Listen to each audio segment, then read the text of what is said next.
Hello everybody, it's Taxman. Sorry for the very long wait between videos. I meant to record something sooner, but I never got around to it, nor did I really exactly have privacy in all the days to just sit around and do it. Well, anyways, today is Tuesday, so that means it's wine tasting day.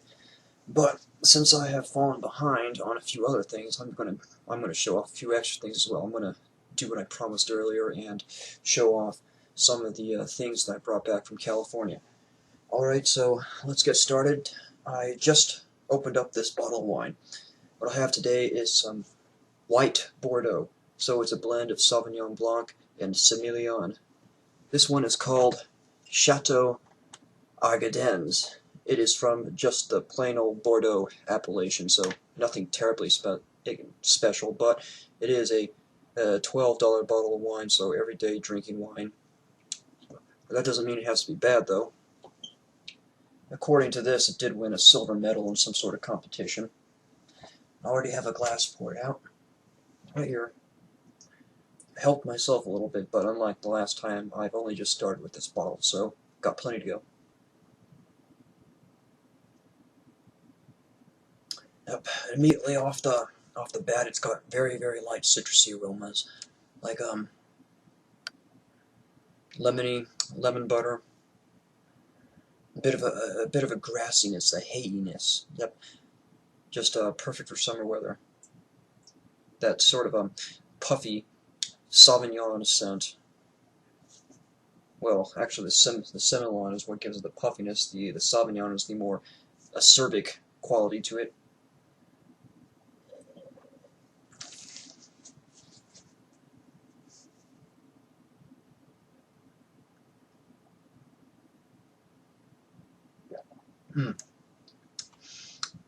So, nice full body with a biting acidity. It does sort of linger a bit on the palate, although it is very, very cleansing. It's not bad at all. By the way, this is a 2013 vintage, and it's from a group that's called Famille Sichel. We recently got a whole bunch of these wines in from this the Sichel collective or group. A bunch of different types of Bordeaux, several just general appellations, as well as specific ones. Like they do have a wine from Margaux, which looks quite intriguing. So this isn't too bad. It's perfectly fine for a hot and balmy summer day. Compare with some grilling and light food. Okay, but anyways, I should get on to the rest of what I have. So, as I said, I'm going to show off some things from my California trip. Well, first off is on the way to California, I did stop in Colorado. As I said, I went to Boulder. And one of my favorite, I didn't get to visit as many breweries as I did, but one that I did go to was Avery, a very big, very well-known brewery out of Colorado. They produce about 80 to 90,000 barrels of beer a year, so they're a really big production. They've got a gigantic new multi-million-dollar brewing facility open up in the brew pub itself. In the brewery itself, they've got a tasting room with about 15 beers on tap, including 4 or 5 sours. So that's quite incredible, and a very, very delicious menu. I didn't eat there though, nor did I drink too much. Well, what I did pick up though, I mentioned sours, so I picked up this right here. It is called the Insula Multos Colibus, and it's a barrel-aged sour ale. Now, it says here on the label, it is ale aged in bourbon barrels with cherries added, and it tops out at 9.7% alcohol, and they only produced 1,308 cases. So it was a bit of a pricey for a 12-ounce bottle, but it's definitely worth it. And if you know a thing about sours, they're usually not cheap at all. So I really quite enjoyed it, and this will be one that when I do taste, I will taste on the camera, so I could share the experience with everybody. Now, that aside, move on to California.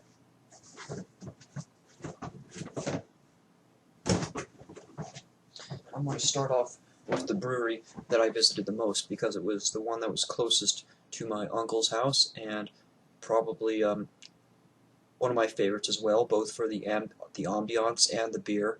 And it is called the Loomis Basin Brewery. Now, incidentally, this is also one that I've been familiar with for a long time before then, because after I got back from the Army, the Afghanistan in the winter of 2011, so January, I took my second block leave. We drove out to California. That was in March, and I discovered this place just a few weeks after they opened their tasting room, almost completely by accident. I stopped by some dive bar, and they had a whole bunch of coasters there, and they said Loomis Basin, brand new brewery. So they went out there, discovered it, and my uncle says that within a month after we found it, that whole place had blown up, and now it's a huge, big place where everybody in the little small town of Loomis goes and hangs out every single weekend with bands and food trucks and all that. Well, anyways, one that I did bring back is their Avenger Double IPA. As I've said before, I don't really drink a lot of IPAs, but in California I always drink them all the time, partly because the hot and dry weather made this type of beer very appealing, and also because it was fresh off the tap, and it tastes way better fresh right at the brewery than it does. This one is it's got a full body, and it's got a very nice hoppiness to it, very rich. I'd say it's more fresh and tropical than some of the others, but it's not completely overdone. It's not undrinkable. It's very drinkable. It's very enjoyable. And 70 IBUs. It tops up at 8.7% alcohol. And again, when any of these beers that I'm showing you, when I do drink them, I want to try to share the experience. So that's the first of them. I got several bottles from Loomis Basin. The second one is another local favorite. It is called the Aloha, although locally it's also known as the Big Boy, and this is a golden style ale. 18 ABUs and 8% alcohol, so you don't taste the alcohol at all. So they can sneak up really quick on you. This is my uncle's personal favorite beer, the one that he kept telling me, oh, you should buy a whole case worth of this stuff and take it back home and then upsell it to people. Say this is World's Placer County beer. Now, I don't like this as much as the Avenger, but it is a pretty good beer nonetheless. It's, I'd say, a bit richer and maltier and a smoother one. And the third beer that I picked up is called the Brew Daddy, and it's an Imperial Oatmeal Stout. This one tops up at 30 ABUs and is 8.4 alcohol by volume.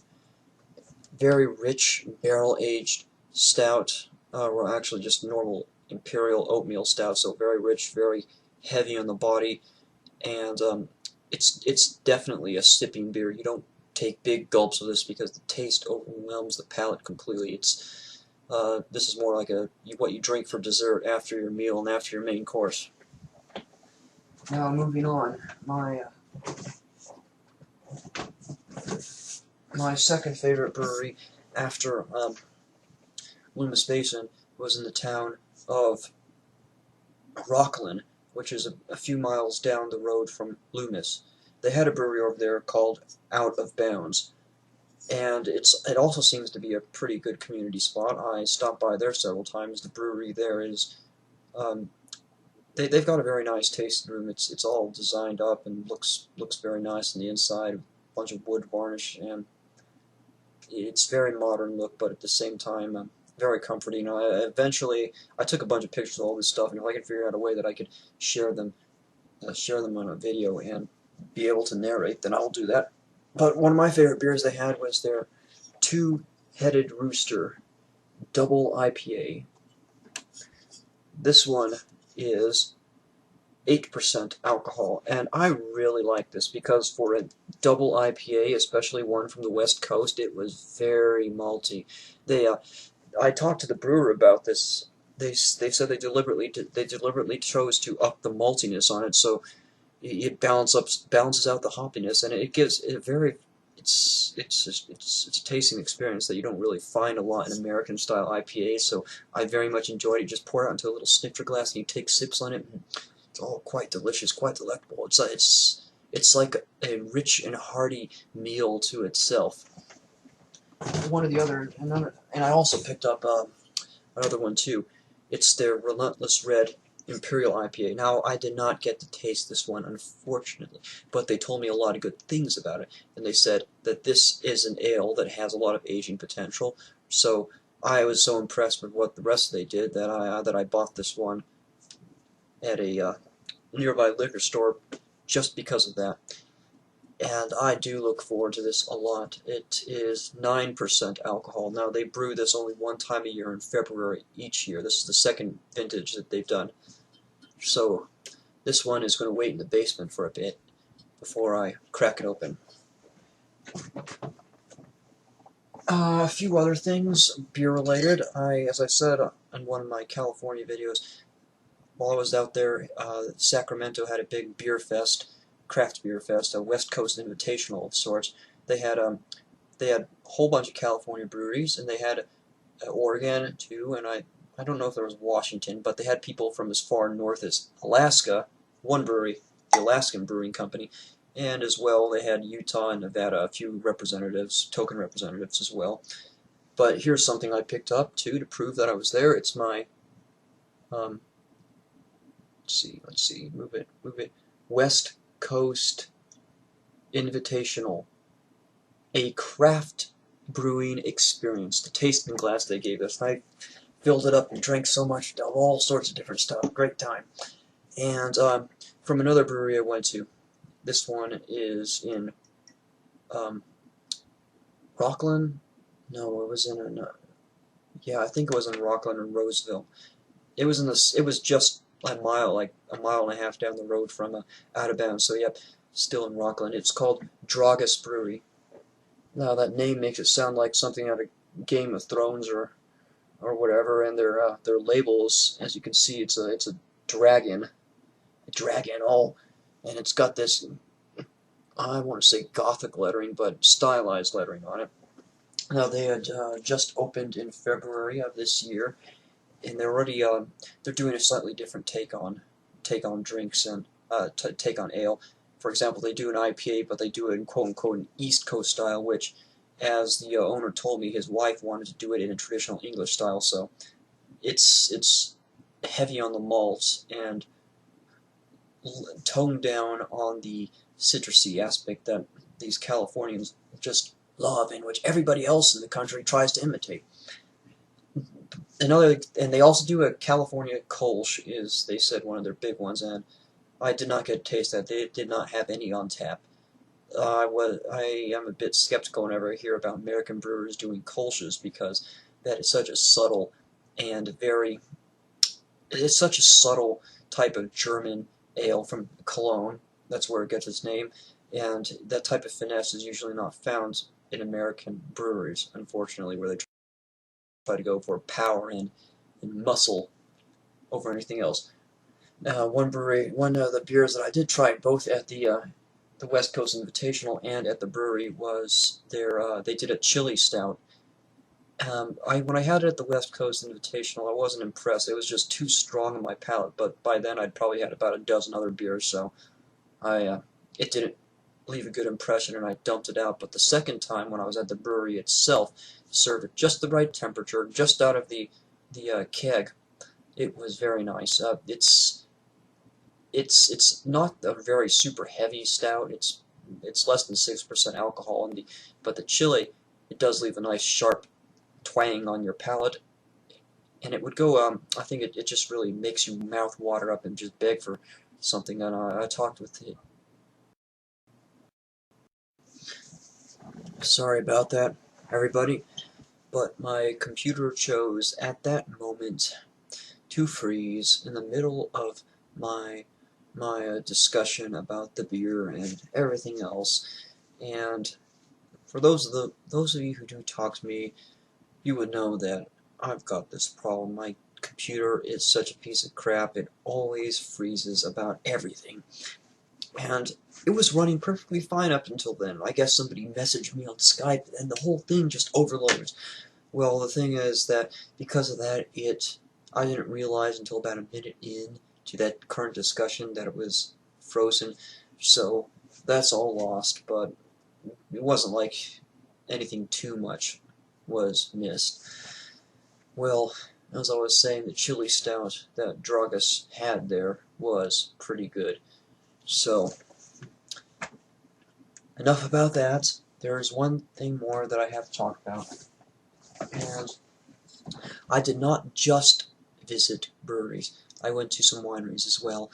And while I was out there, I went in the Sierra foothills. I went up to a winery that was operated and run by some expats from Iberia, Spanish expats, traditionally trained in Spanish winemaking. So up there they were making Spanish-style wines like Grenache and Tempranillos. And well, I don't know about the rest of you, but I'll say that it's very it seems that Tempranillo is one of those types that is very difficult to do outside its native land, but these people did master it very well. So what I did bring back from them was a bottle of their wine. Their winery was called Vina Castellano, and as you see here, it's an estate wine, so it's all from grapes that were grown on their land, in their terroir. On the back you can see it says Mercedes, the Sierra Foothill appellation. Now they say Mercedes block, which of course represents the particular delineation between areas in the vineyards that they were doing it in. And this is their 2009 Tempranillo. They age it like a Rioja Grand Reserva though, which means they put it for 3 years in new American oak and then gave it an additional 2 years of bottle aging before they even put it up for sale. And this wine was very, very tasty. I tasted 3 vintages of this. I tasted 2008, 2009, and 2010, and my personal favorite definitely was the 2009. The 10 was a bit too young and too fresh. The 8 tasted a bit musky and overly old. The 9 was just perfect, and this is a wine that I'm going to plan for a good dinner and having good company with. So, there you go. That should be everything for now. That should be everything. Well, expect to hear back from me more at a sooner time. I'll do videos earlier than I had before, hopefully, because going an entire week without an update is a bit too much for me and a bit too much for you. So please leave your comments and tell me what you think. And hear back from me soon. Good night.